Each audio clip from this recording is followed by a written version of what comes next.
but I just feel it in my whole being that I'm the best fighter on the planet.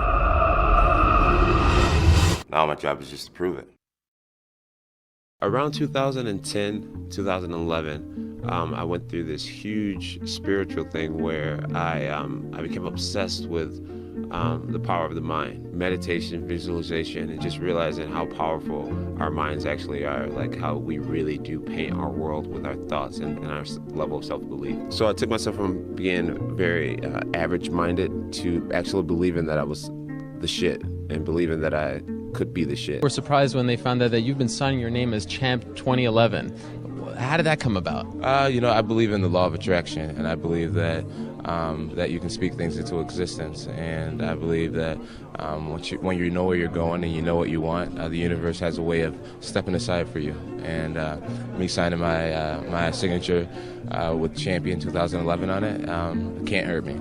It can't hurt me. It could only help me to believe it even more. I went from a very average thinking person, like just average 19-year-old, to getting I don't like reading, so I literally got on all these TED Talks and on YouTube, and I just started YouTubing videos about self-belief and what does it mean to be confident, and what does it mean to be a winner, and how do you become a winner. And I would watch hours and hours of Tony Robbins and Les Brown and TED Talks, and I taught myself how to believe in myself and how to think that I was greater than just this kid that was a dropout who, never really had great grades, never really was the starter, never was the captain of a team.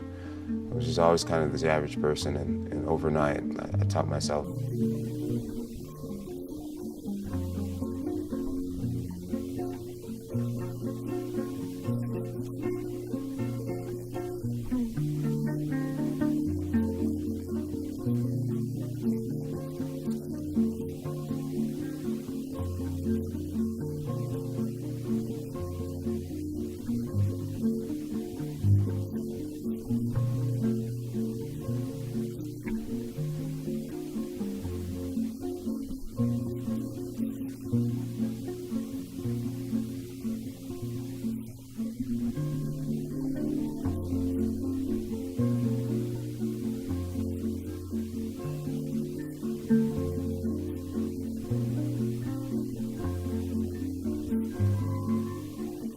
I honestly believe that I was born to fight.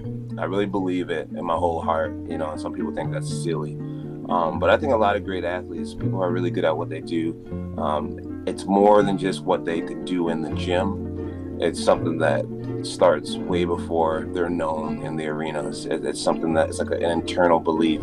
And I honestly have convinced myself that I'm not designed to lose. I believe that if I study my opponent, I give these guys the utmost respect and attention they deserve. I don't think that I was designed to lose to any person. And when you have that level of self-belief, it's hard for you to, you just feel like you're being disrespectful to your path, to your destiny, by allowing your human emotions to take over and showing fear and all that type of stuff. Like, don't get me wrong, I have the worst anxiety.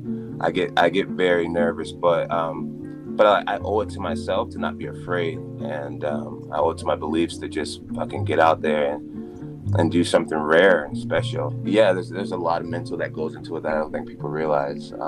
But the goal is to just conquer that. By the time you get to the arena and you're backstage, you realize that this is where you were meant to be. Like, this is what you're good at, and you owe it to all the people out there who are unsure.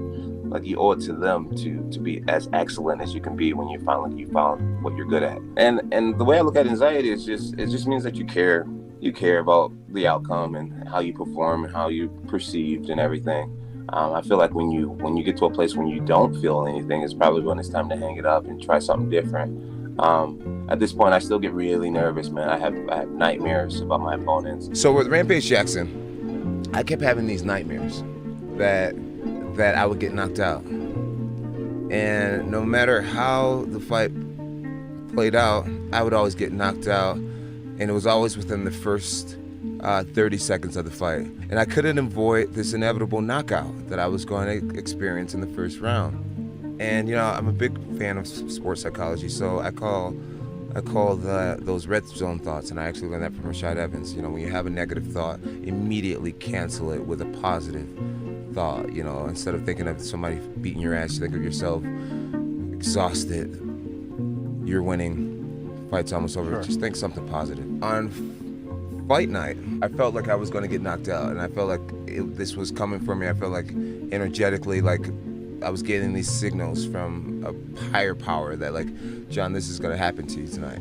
And I couldn't avoid it. So I just had this super deep prayer where I got down on my knees and I touched my body from my head to my toe for the first time. And I prayed this prayer asking God to just give me these supernatural, like, reaction abilities, speed, flexibility, awareness.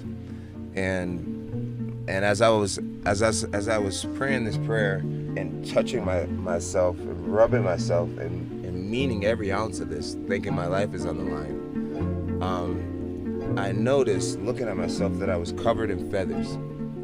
I was covered in white feathers. Like a hallucination? It wasn't a hallucination, man. It was real as fuck to you. It was very real to me. It was very real to me. I could see myself covered in, like, there was like small feathers in between my fingers, and I was covered in feathers, and they came up like to my neck, and my face was still like normal, not in feathers, but my hands and feet were covered. And I felt like I was like this fighting thing that wasn't earthly, almost.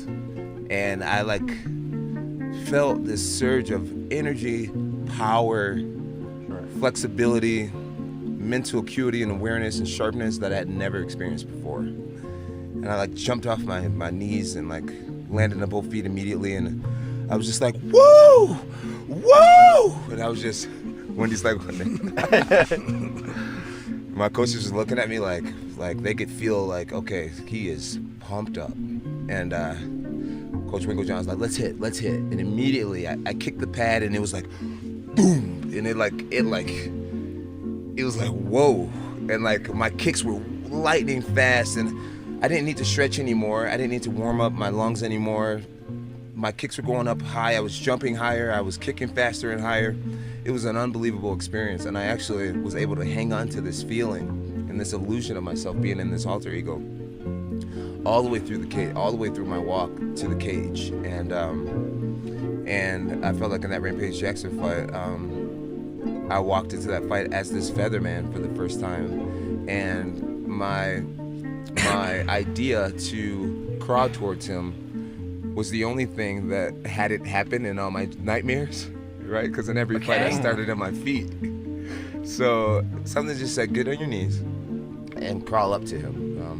And then automatically the dream voids itself of him knocking you out immediately, right? So I did that, and I got to kind of, I don't know, fight in an alter ego kind of state, and it was super powerful. Now to this day, I say that same kind of prayer over myself, and I believe that I transform it. You've been saying something that I find to be very interesting, that the butterflies in your stomach are in formation. Right. I've never heard that before. I think it makes a lot of sense. What do you mean by that? Elaborate. What I mean by it? Okay, so the butterflies in formation, basically it means when you have butterflies and you're feeling anxious and you have anxiety or nervous, that's when you're most powerful, I believe.